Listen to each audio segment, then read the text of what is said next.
What's going on, ladies and gents? Your boy David Gamma here, repping Sega City Gamers. NBA 2016 Finals finally over. If you're watching this video, you should already know who won. And in honor of that, I decided to play one of my favorite arcade style basketball games of all time, Run and Gun 2. And we are going to hop right into it. And in honor of the winner, we are playing with Cleveland. Yeah, buddy. Yo, shout outs to Lebron and Kyrie. Irving, boy. Good grief, that was an awesome game. So, tons of things happened in that game. Plenty of records were broken. A lot of things were done for the very first time ever. There we go. So, yeah, that's me, actually. I'm playing as Cleveland, which is wearing the white jerseys, against a computer that will absolutely cheat. This game was released sometime in the 90s, I think 96 or so, mid-90s. And this is back then when game developers did not have to do anything ethical. Well, you know what I mean. They could just do whatever. Like, you can make full court, like, three-pointers when you're down. It was just a bunch of wacky mechanics put in games back then. It's not like today where everything has to kind of be done in favor of the player to keep them satisfied. No way. It was just to keep the game developers' pockets big and fat, as it still is, though. But you know, no mercy on the plays, though. Anyway, so talking about the finals, man. Shout out to LeBron and Irving. Those guys did an awesome job, man. I'm not a Steph Curry hater at all, but I think I always like seeing a guy that works super hard have that hero story. And last year, you know, Stephen had that. I think this year, with the whole 73, and okay, you know what? Let me just tell you guys what it really is. I'll break down exactly why I didn't want the Golden State Warriors to win. Here's the truth. I'm an 80s baby, right? So, I was a young teen back in 1996 when the 72-10 Chicago Bulls had, at that time, the best record, and they won the finals. I still feel like they are hands down the best or the greatest NBA team ever. And so, oh man, that almost rolled in. And so I just did not want Golden State to win, you know, because in order for that 73-9 record to hold any kind of weight, they would have had to win the chip.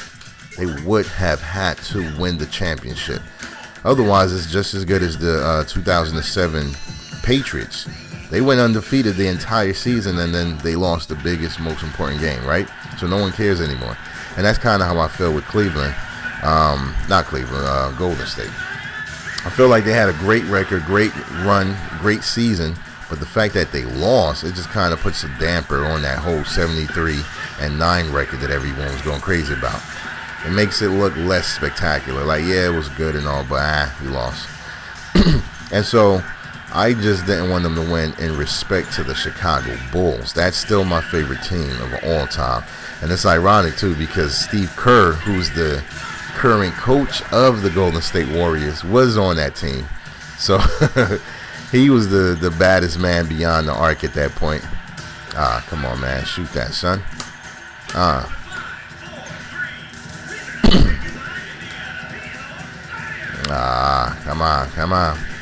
Come on, really?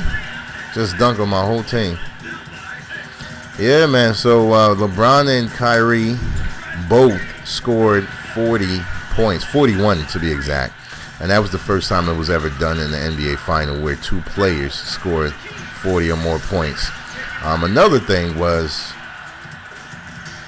no team has ever came back from a 3-1 deficit. That was a new record, period. And you know, the Golden State Warriors, they had their records, like three-pointers. Excuse me, most three-pointers ever made in the game for a final.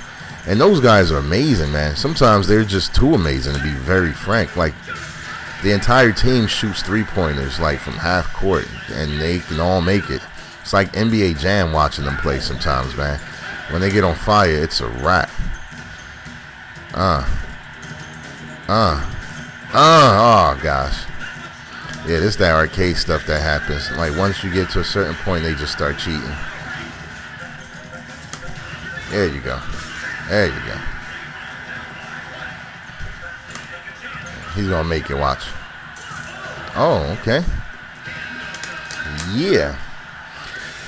So I'm really happy, man. I'm also happy for LeBron. It was the first championship that not only he brought to Cleveland, but the first championship that Cleveland has ever won in their franchise history. That's important, man. That's super big. He's a Ohio kid.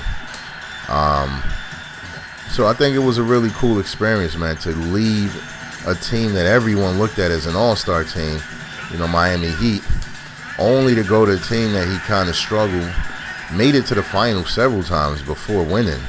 So it was a long time coming, man. He finally had his day, and it was well-deserved. All right, let's see. So a lot of cool things happened in that series, man. And most of all, it was just an exciting series to watch. That's, to me, is the most important part. What in the world is going on? I can't stop these guys. Yeah, but that was the most important thing. The fact that the game was actually worth watching.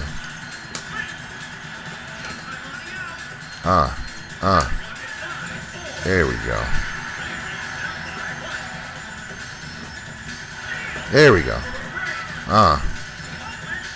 There we go. Get my LeBron on real quick.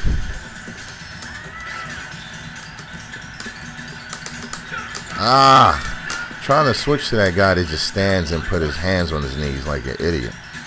All right, can I hit this three though? Yes. Really? He was all in my face. That was a nice defense. I should have been backcourt. There we go. All right.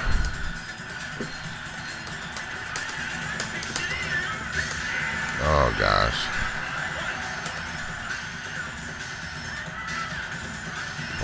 Bump.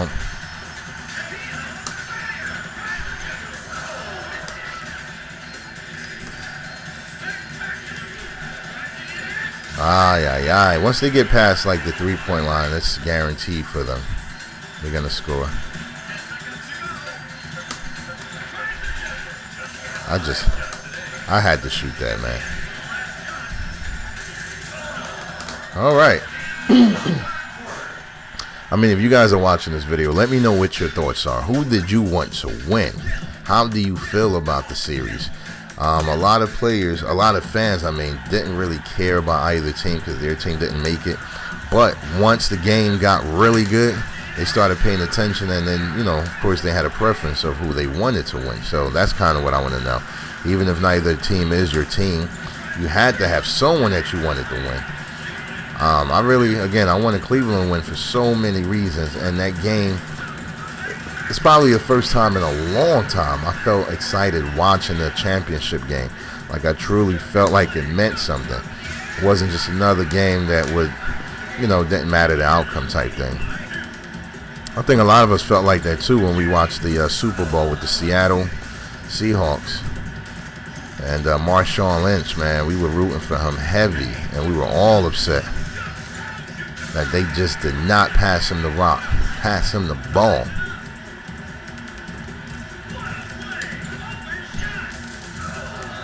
Yes. Comeback time. There we go.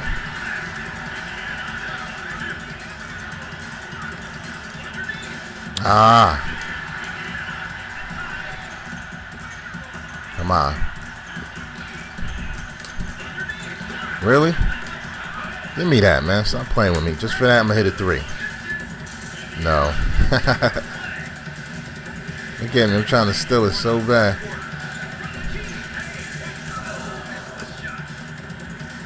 All right, how are you doing this? That ballhead guy looks like he could shoot. He looks like he could play. Gosh. There we go. Get it back to him.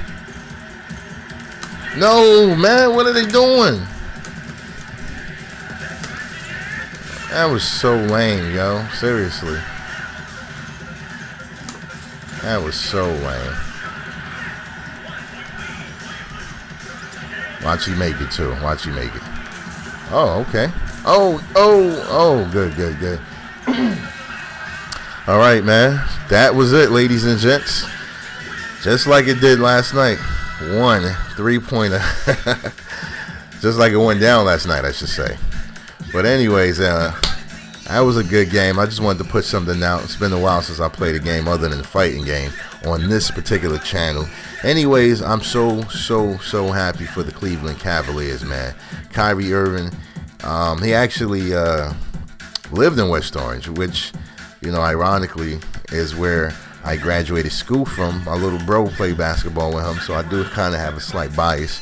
Shout outs to everybody on the Cleveland Cavaliers for that awesome game, putting up a great show. And even the Golden State Warriors, they did their thing. But anyways, that's it.